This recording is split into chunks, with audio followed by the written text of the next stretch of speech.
මම මේ මෙහෙම මට්ටු ගන්න කියලා හොඳ මට්ටුවක් කාලා ඉන්නේ මං.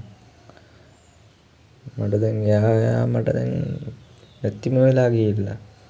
එයාට මාව එපාමයි කියලා කියන්නේ. මම මට්ටු ගන්න විතරයි ගියේ. අන්තිමේදී එයා මාව මට්ටු කරා. එන වේදනාව දුකයි. කරන්න දෙයක් නැහැ. කට්ටිය දැන් මට කමෙන්ට් දාලා බනී පිස්සෙක් කියලා, මෝඩයෙක් කියලා. මගේ වේදනාව ඉතින් මන්නේ දන්නේ, මගේ දුක මමනේ දන්නේ. මගේ දුක නැති වෙන්න තමයි මෙහෙම වීඩියෝ එකක් දාන්නේ.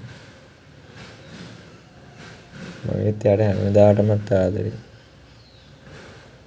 මට හිතෙනවා යා මං ගාවට ඒවි කියලා හිතෙනවා. හිතුණාට මගේ හිතේ එන දවසක් වෙනකම් ඉන්න බෑ මේ දුකනේ. අනහතේ කිව්වා.